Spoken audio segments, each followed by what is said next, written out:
အားလုံးပဲမင်္ဂလာပါဗျ။ရာသီဥတုပူလိုက်တာနဲ့ဘီးကခဏခဏလာနေရတယ်ဆိုတော့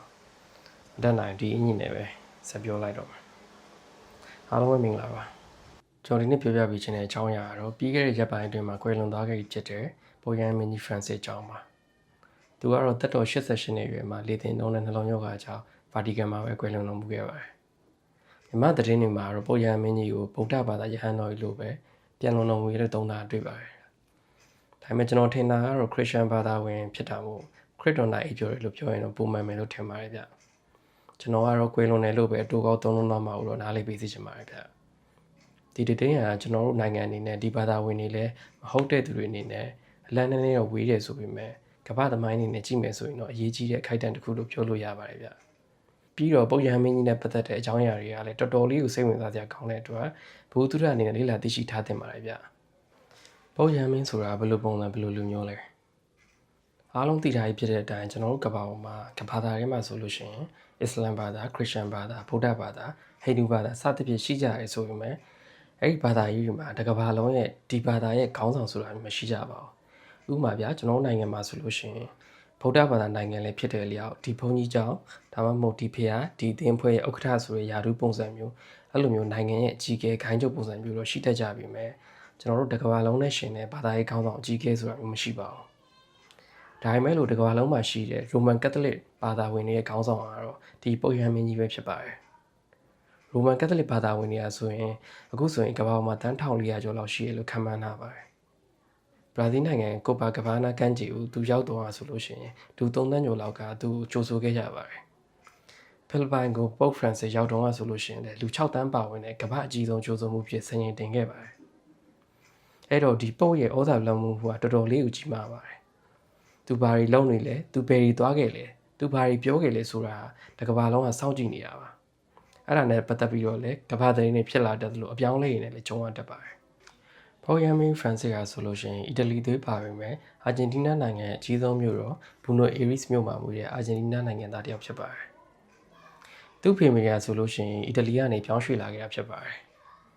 သူကငွေချင်း9ယောက်တည်းမှာအကြီးဆုံးသားတစ်ယောက်ဖြစ်ပြီးတော့သူ့ရဲ့ငယ်ဘဝကျန်းတန်းခက်ခဲခဲ့ပါတယ်ဖုန်းတော်ကြီးဖြစ်တင်မှုပြုလုပ်ခင်မှာ night club လုံခြုံရေးစောင့်အနေနဲ့ရောဓာတုဗေဒပညာရှင်စာဗီဆရာအနေနဲ့ရောလုပ်ခဲ့ပူပါတယ်အာဂျင်တီးနားမှာဆီယနာရှင်ဖြစ်အုပ်ချုပ်ခဲ့တဲ့1980နဲ့1980ပြည့်လွန်နှစ်တွေအတွင်းမှာတော့သူ့ကိုစစ်အစိုးရနဲ့နှီးစပ်လုံးနေဆိုပြီးဝေဖန်တိုက်ခိုက်ခံရပူပါတယ်ဘာလို့လဲဆိုတော့တခြားဖုန်းတော်ကြီးထောင်ချနှိပ်စက်ခံခဲ့ရပြီမဲ့သူကတော့ဘရူနိုဆိုင်းရပ်စ်မှာအခိုင်ချုပ်ဖြစ်ခဲ့တာမို့ပါပုပ်ရဟန်းမင်းဖရန်စစ်ကဆိုရင်2013ခုနှစ်မတ်လကနေစပြီးရိုမန်ကက်သလစ်အသင်းတော်ရဲ့အကြီးအကဲပုပ်ရဟန်းမင်းကြီးဖြစ်စတင်တာဝန်ယူခဲ့ပါတယ်သူကတော့အာဂျင်တီးနားမှာသာမကအမေရိကတိုက်မှာပထမဆုံးဖြစ်လာခဲ့တဲ့ပုပ်ရဟန်းမင်းကြီးတစ်ပါးဖြစ်ပါတယ်ကာဒီနယ်တွေကပုပ်ရဟန်းမင်းဖြစ်အီတလီလူမျိုးတွေအများအပြားရွေးချယ်လေးရှိပြီးတော့သမိုင်းတစ်လျှောက်ပုံ266ပါမှာ218ပါအီတလီကဖြစ်ပါတယ်ပုပ်ဖရန်စစ်ကိုပုပ်ရဟန်းမင်းဖြစ်ရွေးချယ်ခံရစဉ်မှာစင်သားအရေးတွေကိုအဓိကဆောင်ရွက်ပေးခဲ့တဲ့သူတို့စဉ်စိတ်ဖရန်စစ်နာမည်ကိုအစွဲပြုပြီးတော့ပုပ်ဖရန်စစ်ဆိုပြီးအမည်နာမခံခဲ့တာဖြစ်ပါတယ်သူကအသင်းတော်မတ်တွေကိုခန့်တဲ့အခါမှာလည်းတကဘာလုံးနဲ့ပုံမရင်းနှီးရဲ့ဆက်ဆံရေးရရှိစေဖို့အတွက်ဖွံ့ဖြိုးဆဲနိုင်ငံရဟန်းအမတ်ကာဒီနယ်တွေကိုအများပြားခန့်အပ်ခဲ့ပါတယ်ပုပ်ရဟန်းမင်းဖြစ်လို့ရှိရင်သူဝတ်ဆင်ရတဲ့အစဉ်တစိုက်ဆိုတာရှိပါတယ်ကတော့အများနဲ့ရိုးရှင်းတဲ့အဖြူအောင်ဝတ်ရုံကိုပဲဝတ်ဆင်လေးရှိပါတယ်နောက်ပြီးတော့ပုပ်ဖရန်စစ်ကပုပ်ဖြစ်ပြီးချင်းမှာသူ့ဟိုတယ်ဈေးကိုသူကိုယ်တိုင်ပေးခဲ့တာပါတက်ကြီးရွယ်တွေအချင်းသားတွေကိုခြေလက်သက်ဆင်ပေးခဲ့ပြီးတော့တခြားသောဘုန်းကြီးတွေကိုပါဆင်းရဲသူတွေနဲ့ညီဆက်စေဖို့ကိုယ်တိုင်လှုပ်ဆောင်လမ်းပြခဲ့သူတယောက်လည်းဖြစ်ပါတယ်နောက်ပြီးတော့အရင်တုန်းကပုပ်တွေကဆိုရင်ရှေးဆွဲဆန်ကြတာများပါတယ်ဥပမာ LGBT လိုကိစ္စမျိုးနဲ့ပတ်သက်လို့ရှိရင်ပြင်းပြင်းထန်ထန်ကန့်ကွက်ခဲ့ကြပါတယ်ဒါပေမဲ့ပုပ်ဖရန်စစ်လက်ထက်မှာတော့အဲ့ဒါနဲ့ပတ်သက်ပြီးတော်တော်လေးကိုလေသံပြောင်းပြောဆိုလာပါတယ်နောက်ပြီးသူ့ရဲ့ဗာတီကန်နန်းတော်ဖိတ်ခေါ်ရတဲ့အထိပါရှိလာခဲ့ပါတယ်များသောအားဖြင့်ဘာသာရေးကောင်းဆောင်တော်တော်များများတခြားနိုင်ငံကိုသွားပြီးဆိုရင်ကိုယ်ဘာသာဝင်ချင်းချင်းတွေ့မယ်စကားပြောမယ်မိတ်ကုန်းဖလှယ်ကြမယ်တရားဟောတာလုံးလေးရှိပေမဲ့ပုတ်ကတော့တခြားဘာသာဝင်ခေါင်းဆောင်တွေကိုပါတွားရောက်တွေ့ဆုံနေရှိပါတယ်ကျွန်တော်နိုင်ငံကလည်း2019ခုနှစ်လောက်မှာရောက်လာခဲ့ပြီးတော့ဗုဒ္ဓဘာသာယဟန်တော်တွေနဲ့ပါတွေ့ဆုံသွားခဲ့ပါတယ်နောက်ပြီးသူကနိုင်ငံခေါင်းဆောင်တွေနဲ့လည်းတွေ့လေ့ရှိပါတယ်ဘာသာရေးခေါင်းဆောင်တယောက်ဖြစ်ပေမဲ့လို့ဘာလို့နိုင်ငံခေါင်းဆောင်တွေနဲ့မှတွေ့ရလဲဆိုတော့သူကဗာတီကန်စီးတီးရဲ့အုပ်ချုပ်ရေးပိုင်းဆိုင်ရာအကြီးအကဲလည်းဖြစ်လို့ပါဗာတီကန်စီးတီးကတော့ဒူဝီ900ဝန်းကျင်လောက်သာနေထိုင်တဲ့အီတလီမြို့တော်ရောမရဲ့အလယ်ကလွတ်လပ်တဲ့ချုပ်ချာနာပိုင်နယ်မြေတွေကဖျားเจ้าပရုံနယ်မြေပဲဖြစ်ပါတယ် ပုတ်ရဲ့လှုပ်ဆောင်ချက်တွေအားဆိုလို့ရှိရင်သူကသူ့ရဲ့ဩဇာလုံးမှုအသုံးပြုပြီးနှိမ့်ချသူဆင်းရဲသူတွေရွှေ့ပြောင်းနေထိုင်ရသူတွေအတွက်ကိုကုညီစာနာထောက်ပံ့ပြီးပြောဆိုပေးတာဖြစ်ပါတယ်အမေရိကန်မှာဆိုရင် Trump တက်ကာစားက Trump ကအမေရိကန်ကိုတရားမဝင်ရွှေ့ပြောင်းနေထိုင်သူတွေများလာတာမို့တတိုင်းခတ်ဖို့ပြောတဲ့အချိန်မှာပုတ်ကတော့လူသားချင်းချင်းမှာတတိုင်းခတ်ဖို့တတိုင်းတွေတိဆောက်ပြီးတူနဲ့တူနီးစပ်လောင်လုပ်ဖို့ပြောသားခဲ့ပူပါတယ်တကွာလုံးကခေါင်းဆောင်တွေကိုလည်းလက်နက်တွေကိုချပြီးချင်းချင်းသိမ့်မြတ်ပြီးတားစားတာဖြစ်အောင်ဆွေးနွေးကြဖို့အမြဲတိုက်တွန်းပြောကြားခဲ့သူဖြစ်ပါတယ်2015ခုနှစ်မှာတော့အမေရိကန်လွှတ်တော်မှာမိန့်ခွန်းပြောတဲ့ပထမဆုံးပုတ်ဖြစ်လာခဲ့ပါတယ်တခုထူးခြားရဆိုရင်နိုင်ငံခေါင်းဆောင်တော်တော်များများဆိုရင်ပြည်သူတွေအမှသွားလာပြီးဆိုတာနဲ့ကြီးကားလိုမျိုးအကွာအကွယ်နဲ့လုံလုံခြုံခြုံတေချာသွားလာကြရဲဆိုပေမဲ့လို့ပုတ်ကတော့အများနဲ့ဟာလာဟင်းလင်းပုံစံကားပေါ့နော်ဂေါ့ဖ်ကားလိုပုံစံမျိုးနဲ့ပြီးရင်ဝီချဲပုံစံဘိန်းတက်ရင်မျိုးနဲ့သွားလာတတ်ပါတယ်မွတ်စလင်ဘာသာဝင်တွေအများစုနေထိုင်ကြတာဖြစ်တဲ့အင်ဒိုနီးရှားနိုင်ငံသွားတော့ကလည်းအဲ့ပုံစံတိုင်းပါပဲပုတ်ကွယ်လွန်သွားပြီဆိုတာနဲ့သူ့ရဲ့အာဏာစက်ကိုတစိမ့်ခတ်ထားတဲ့လက်စွပ်ကိုအရင်ဆုံးချိုးဖျက်ရပါတယ်အတိတ်တွေကတော့ပိုးရဲ့ခစ်ကိုအဆုံးသတ်လိုက်တာဖြစ်သလိုသူ့ကိုအတူပါမလုပ်နိုင်အောင်လည်းဖျက်ထားဖြစ်ပါတယ်ပုတ်ရန်မင်းကြီးရဲ့ဇာပနာကိုကွယ်လွန်ပြီး၄-၅ ရက်အတွင်းမှာပြုလုပ်လေးရှိပါတယ်လောလောဆယ်ကြီးညာတာဆိုရင်စနေနေ့ဒေသစံတော်ချိန်10 နာရီလောက်မှာဗာတီကန်မြို့တော်စိန့်ပီတာဘုရားကျောင်းရဲ့ရှေ့မှာကျင်းပပြုလုပ်မှာဖြစ်ပါတယ်2005ခုကပုတ်ရန်မင်းကြီးဒုတိယမြောက်ဂျွန်ဘောရဲ့ဇာပနာဆိုရင်တမိုင်းမှာအကြီးမားဆုံးဇာပနာဖြစ်ခဲ့ပါတယ်ဗာတီကန်စီးတီးကိုလူ4 သန်းလောက်လာရောက်ကာရဝပြုခဲ့ပါတယ်အစင်လာအားဖြင့်ပုတ်ရန်မင်းရဲ့အခေါင်ကိုစိုက်ဘရက်ထင်းရှူတာခဲနဲ့ဝက်တစ်ချသားတို့သုံးတက်သားပြီးတော့ပြုလုပ်ပေမဲ့ပုတ်ဖရန်စစ်ကတော့သူ့ရဲ့ထုံးစံတိုင်းရိုးရှင်းတဲ့တစ်သားကိုတွတ်နာကုတ်ပုံစံကိုရွေးချယ်ထားခဲ့ပါတယ်ပြိုးပြက်တဲ့အယောင်တွေနဲ့မချေထားသလိုမြင့်ထားတဲ့ခုံမှလည်းမတင်ထားပါဘူးထူးခြားတာတစ်ခုကတော့နှစ်တရာအတွင်းမှာဗာတီကန်ပြပမှာပထမဆုံးမြုပ်နှံတဲ့ပုတ်ရန်မင်းကြီးဖြစ်လာမှာပါရောမမြို့တွေကစိန့်မေရီမေဂျာဘုရားကျောင်းမှာမြုပ်နှံမှာဖြစ်ပါတယ်ပုတ်ရန်မင်းကွယ်လွန်ပြီးနှစ်ပတ်သုံးပတ်ကြာတဲ့အချိန်မှာပုတ်ရန်မင်းတစ်ကိုရွေးချယ်လေးရှိပါတယ်ရွေးချယ်တဲ့နေရာမှာ16 Chapel ဘုရားကျောင်းထဲမှာလှုပ်ဝက်ပြီးတော့ကျင်းပလေးရှိပါတယ်အဲ့လိုပြုလုပ်တဲ့အချိန်မှာဖုန်းတွေယူခွင့်မရှိပါဘူးပြင်ပနဲ့လည်းဆက်သွယ်ခွင့်မရှိပါဘူးဘယ်မီဒီယာမှလည်းသတင်းယူခွင့်မရှိပါဘူး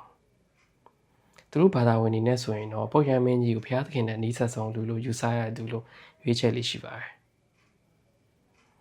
်အသက်80အောက်ကာရီနယ်တွေကမဲပေးရွေးချယ်ခွင့်ရှိသလိုပုတ်ရန်မင်းကြီးဖြစ်လဲစက္ကန့်ပိုင်းခွင့်ရှိပါတယ်ဓာတ်လောတစ်ကမ္ဘာလုံးမှာရှိတဲ့ကာဒီနယ်ရေအတွက်ကတော့200ကျော်250လောက်ရှိပါတယ်ကာဒီနယ်တွေကမဲဆာရွက်တွေနဲ့ကိုနှစ်သက်တဲ့ပုတ်ရန်မင်းတွေကိုမဲပေးလေးရှိကြပါတယ်ပုတ်ရန်မင်းတစ်ပါးကစုစုပေါင်းမဲရဲ့3ပုံ2ပုံမရမချင်းအကျဉ်းချင်းထက်ထက်ပြုလုပ်ရလေးရှိပါတယ်ဒီရွေးချယ်ပွဲရဆိုလို့ရှိရင်ရပ်ပိုင်းကနေလားနဲ့ချီချမြင့်တတ်ပါတယ်တချို့ကာဒီနယ်ဆိုလို့ရှိရင်ဒီရွေးချယ်ပွဲအတွင်းမှာပဲကွယ်လွန်သွားခဲ့တာမျိုးရှိပါတယ်ပုတ်ရန်မင်းဖရန်စစ်ကိုရွေးချယ်ခဲ့တော့2ရက်3ရက်လောက်ပဲချမြင့်ခဲ့ပါတယ်တမိုင်းတစ်လျှောက်အရှိကြဆုံးရွေးချယ်ပွဲကတော့1268ကနေ1281ခုနှစ်ထိ3နှစ်ကြာပြုလုပ်ခဲ့ရမှုပါတယ်ပုတ်ရန်မင်းရွေးချယ်ပြီးမပြီးတော့စောင့်ကြည့်နေတဲ့ပြည်သူတွေအနေနဲ့မျိုးခေါင်းနိုင်အောင်ကြည့်ပြီးသိနိုင်ပါတယ်အနက်ရောင်မီကိုထွက်ရင်မရွေးချယ်ရတဲ့အဓိပ္ပာယ်ဖြစ်ပြီးတော့မီကိုခေါင်းနိုင်မှာအဖြူရောင်မီကိုတွေ့ပြီးဆိုရင်တော့ပုတ်ရန်မင်းရွေးချယ်ပြီးသွားပြီဆိုတဲ့အဓိပ္ပာယ်ဖြစ်ပါတယ်ဆိုတော့နောက်နိုင်ပိုင်းလောက်တွင်မှာပုတ်ရန်မင်းအစ်စ်ကိုကြီးညာပြီးပုတ်ရန်မင်းအစ်စ်ကတော့စိန့်ပီတာရင်ပြင်ရှိရာလာသာဆောင်ကနေထွက်လာပြီးနှုတ်ဆက်ပြလေးရှိပါတယ်ပုတ်ရန်မင်းရဲ့ငကူမွေးနေမယ်ဆိုလို့ရှိရင်ဂျော့မာရီယိုဘာကိုကီယိုဖြစ်ပါတယ်ကျွန်တော်ဒီဗီဒီယိုရှင်းမှာပုတ်ရန်မင်းကြီးကွယ်လွန်ခဲ့ရတဲ့ပတ်သက်ပြီးအရေးပါတဲ့ခိုက်တန်းတစ်ခုလို့ပြောခဲ့ပါတယ်ဘာလို့လဲဆိုလို့ရှိရင်အခုဆိုရင်အားလုံးသိကြတဲ့အတိုင်းကမ္ဘာနေရာအသီးသီးမှာစစ်ပွဲတွေဖြစ်နေကြပါတယ်ဒီပုတ်ရန်မင်းရဲ့ဇာဝနာကိုလည်းကမ္ဘာနိုင်ငံခေါင်းဆောင်တော်တော်များများတက်ရောက်ကြမှာသိကြပါတယ်အဲဒီခါကျလို့ရှိရင်ကျွန်တော်တို့ကန်ကောင်းခဲ့မယ်ဆိုရင်ပေါ့နော်စစ်ဖြစ်နေကြတဲ့နိုင်ငံခေါင်းဆောင်ချင်းချင်းနဲ့တိုင်းတာတစ်ခုတည်းဒီလိုချိန်ကမှညှိနှိုင်းဆွေးနွေးလို့ရအောင်ရနိုင်ခြေရှိပါတယ်အဲ့မျှော်လင့်ချက်လေးကိုကျွန်တော်ပြောပြချင်တာပါအဆုံးသတ်အနေနဲ့ပုတ်ရဲ့စကားလေးတစ်ခုနဲ့ကျွန်တော်ဒီဗီဒီယိုလေးကိုဆုံးသတ်လိုက်ပါစီဗျာတခါလေမှာကျွန်တော်တို့ဟာဘဝရဲ့ခက်ခဲတွေကြောင့်ကိုယ်မျှော်လင့်ချက်တွေအိမ်မက်တွေကိုဆုံးရှုံးလိုက်ရတတ်ပါတယ်မေ့ပြစ်လိုက်ရတတ်ပါတယ်ဒါပေမဲ့ဘလို့အကြောင်းအကြောင်းပဲဖြစ်ဖြစ်ကိုယ့်ရဲ့အိမ်မက်တွေမျှော်လင့်ချက်တွေကိုဆုံးရှုံးမခံပါနဲ့အဲ့လိုပဲသူများတွေရဲ့မျှော်လင့်ချက်တွေကိုလည်းရိုက်ချိုးဖျက်ဆီးမိရသူမဖြစ်ပါစေနဲ့အဲ့ဒီစားသူများတွေရဲ့မျှော်လင့်ချက်တွေအိမ်မက်တွေကိုအမှန်တကယ်ဖြစ်လာနိုင်အောင်ကူညီပေးနိုင်တဲ့သူဖြစ်အောင်ကျွန်တော်တို့ကြိုးစားကြရပါမယ်ဗီဒီယိုလေးအဆုံးထိကြည့်ပြတဲ့အားလုံးကျေးဇူးတင်ပါတယ်ကျွန်တော်နောက်ဗီဒီယိုမှာပြန်တွေ့ကြပါဦးအားလုံးပဲတတ်တာ